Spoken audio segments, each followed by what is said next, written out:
Does life end after death?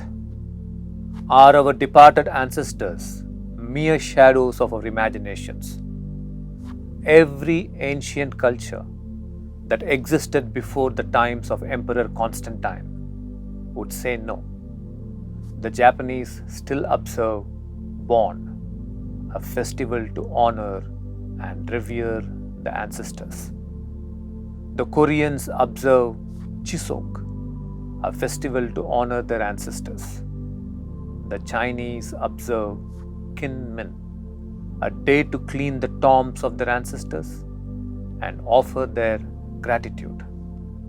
Indians observe Mahale Amavasya, a special new moon day to honor the ancestors and to release the departed who may be stuck on the earthly plane in a state of suffering.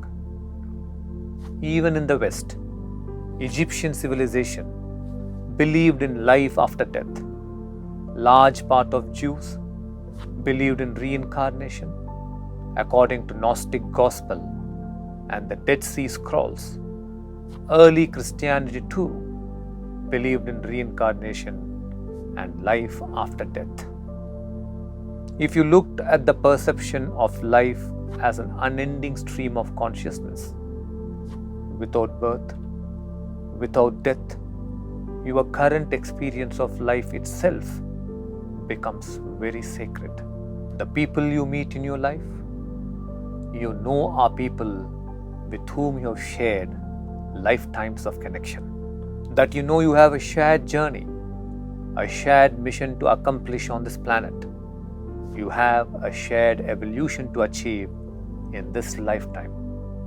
This brings a greater significance to human relationship itself. You are not terrified of death or old age because you know you have been old many times before, and that death is only a transition from one phase to another. In our processes at Ekam, we have seen experiences from one lifetime flow into future generations as epigenetic tendencies, tendencies for addictions or tendencies of saintliness, tendencies of fear and anger or tendencies of contentment and generosity. One of the reasons why all the ancient cultures reconnected with their ancestors is to dissolve destructive vasanas that may be flowing from one generation to another. That is why the ancient Hindus performed ancestral samskaras. Mahale Amavasya is a day dedicated to appeasing the spirits of ancestors who may have passed away in unhappy conditions or undesirable conditions.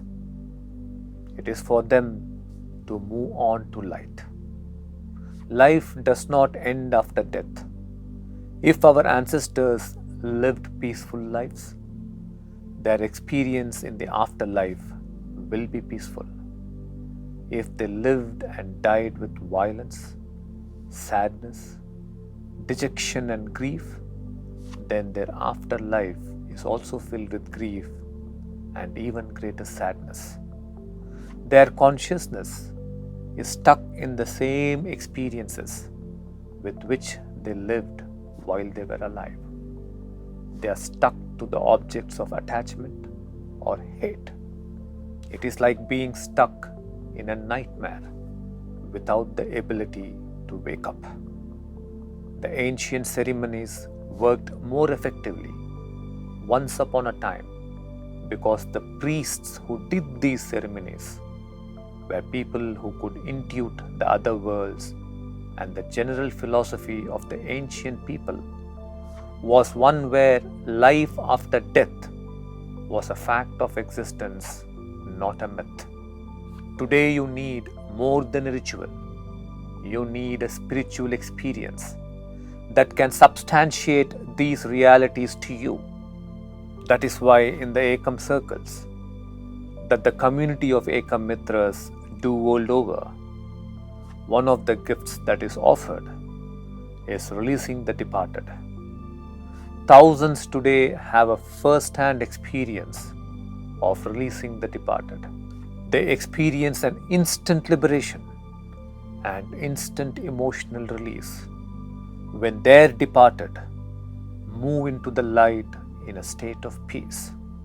Long-standing obstacles give way, and the dissolution of health problems happens in the family when the departed move into the light.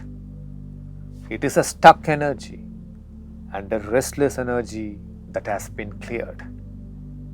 These are esoteric experiences to help understand the mysteries of the human psyche, to help decipher the flow of life. However, for one who is awakened, for a Jivan Mukta, the afterlife is an experience of progressive blissfulness until one is united with the bliss of the universal consciousness or Brahman. That is why death is called Mahaprasthana, which means the commencement of a great journey. Life and afterlife are fundamentally like dreams you wake up from and come into waking. Only which of this is waking and which of this is the dreaming is the question. The only way you can be fearless about death is when you live life fully without regret.